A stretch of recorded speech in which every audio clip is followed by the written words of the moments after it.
Баршаңызға сәлем. Сіздерді каналымда қайта көргеніме өте қуаныштымын.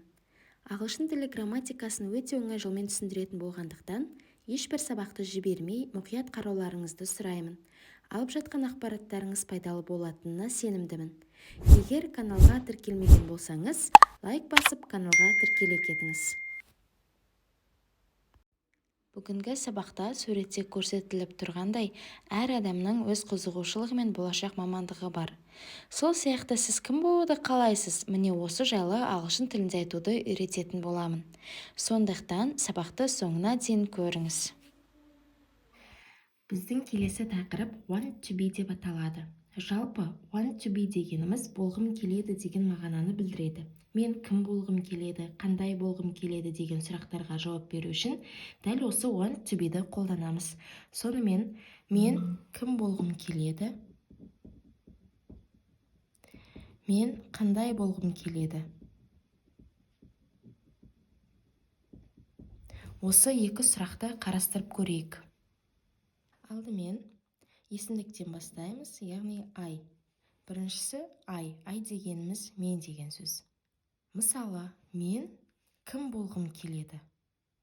Кез келген бір мамандықты алайық. Мысалы, дәрігер. Мен дәрігер болғым келеді. Олай айтуымыз үшін біз бірінші есімдікті жазамыз, яғни мен. Екінші болғым келеді. Want to be. I want to be a doctor. Үшінші, кім деген сұраққа жауап беретін сөзімізді жазамыз. I want to be a doctor. Мен дәрігер болғым келеді деп аударылады.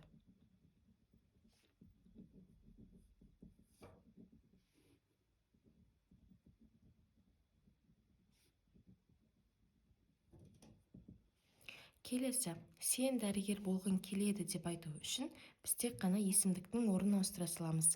Яғни, I-дың орнына you қоямыз. Сол кезде you want to be a doctor. Сен дәрігер болғың келеді деп аударылады.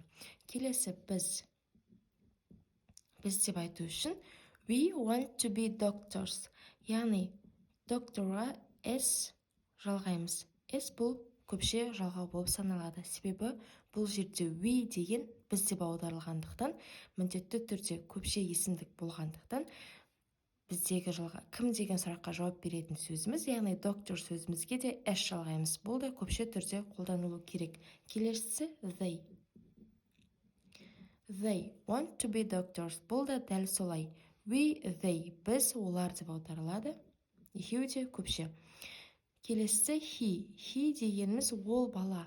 Осы жердегі біздегі ерекшелік want-қа біз S жалғаймыз. Себебі want болады, себебі негізгі етістіктің рөлін атқарады. Себебі to want дегеніміз қалау деген мағынаны білдіреді. He wants to be a doctor. She де дәл солай. She wants to be a doctor болып жазылады. Яғни she-де біз S жалғайды екеміз. Яғни етістікке S-ті жалғаймыз. He wants to be a doctor. Ол бала дәрігер болғысы келеді. She wants to be a doctor. Ол қыз дәрігер болғысы келеді. Келесі, мен қандай болғым келеді деген сұраққа жауап беріп өтейік. Естеріңізде болса, біз өткен сабақта мен кім боламын, қандай боламын, қайда боламын, қаншада боламын деген сұрақтарға жауап берген едік. Енді бұл жолы қандай болғым келеді, яғни тікелей адамның істі болып тұр. Мысалы, мен атақты боламын деген сөйлемді құрағанбыз өткен сабақта. Ал енді осы жолы мен атақты болғым келеді деген сөйлемді құрап көрейік. Атақты деген бізде famous, өткен сабақтан белгілі. Мен атақты болғым келеді деп айту үшін I want to be famous. Яғни, кім деген сұраққа жауап беретін a doctor сөзінің орнына біз қандай деген сұраққа жауап беретін famous сөзін қоссақ жеткілікті. Яғни, I want to be famous. Мен атақты болғым келеді. You want to be famous. Сен атақты болғың келеді. Дәл осы реттілікпен біз сөйлемді құраймыз. Және he мен sheге wants. He wants to be famous. She wants to be famous. Дәл осы реттілікпен біз сөйлемді құрайды екеміз. Яғни, болғым келеді деп айту үшін біз есім сөздерден кейін want to be-ді қолданамыз. Келесі әдеттегідей сөйлемнің болымсыз түрін жасайық. Біз өткен сабақтарда тек қана not жалғайтын едік, себебі бұл кезде бізде дайын көмекші етістік болатын. Ал бұл жолы бізде want сөзі негізгі етістік, яғни бір өзтірі мағына білдіре алғандықтан, бұл жерде көмекші етістік жоқ. Біз бұл жерге not жалғай алмаймыз. Бұл жерге бізге енді керегі көмекші етістік. Сол себептен біз есім сөздерден кейін don't көмекші етістігін қолданамыз. Яғни, I don't want to be a doctor. Мағанасы мен дәрігер болғым келмейді. Яғни, don't деген бізде болымсыз. You don't want to be a doctor. Сен дәрігер болғың келмейді. We don't want to be doctors. Біз дәрігер болғымыз келмейді. They don't want to be doctors. Олар дәрігер болғысы келмейді. Енді біз he және she'ге want-қа s жалғаған болатынбыз. Бұл жолы да болымсызына көмекші етістікке s жалғанады. Яғни doesn't. Don't емес doesn't болады. Жалпы doesn't деген бізде does және not'тың қысқартылған формасы, ал don't бізде do және not'тың қысқартылған формасы. Осы жерде айта кететін жағдай s жалғауы doesn't қолданылған кезде doesn't-ға өтіп кетеді және s айтылмайды. Сонда he doesn't want to be a doctor. She doesn't want to be a doctor болып айтылады. Келесі сөйлемнің сұраулы түрін жасауға кірісейік. Ол үшін әдеттегідей көмекші етістікті сөйлемнің алдына шығарамыз. Бірінші жерден do-ды сөйлемнің алдына шығарамыз. Ал екінші жерден does-ды сөйлемнің алдына шығарамыз.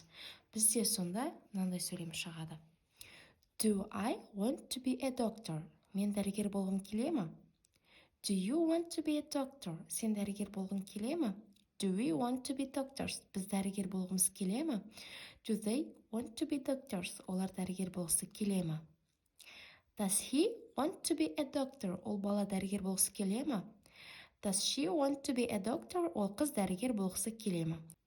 Яғни қарап отырсақ, бізде want-қа s жалғауы тек қана болымды сөйлемде ғана қолданылады екен, ал does және doesn't жүретін кезде, яғни сұраулы және болымсыз түрінде бізде s қолданылмайды екен. Сонымен тағы бір мысал алып көрейік. Мысалы, мен ақылды болғым келеді.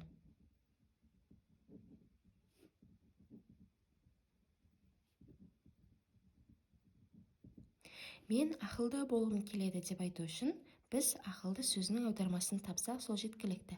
Бізде ақылды деген сөз clever деп аударылады. Енді сөйлемді орындарына қойып шығайық. I want to be clever. Мен ақылды болғым келеді. Бұл бізде болымды сөйлем, яғни қосу таңбасын, плюс таңбасын қойып қойық. Егер сіздер сабақты соңына дейін көрген болсаңыздар, сабақ сіздерге түсінікті болса, осы сөйлемнің болымсыз және сұраулы түрін өз беттеріңізше жазып, комментарийге қалдыруды ұмытпаңыздар. Келесі сабақта кездескенше, goodbye!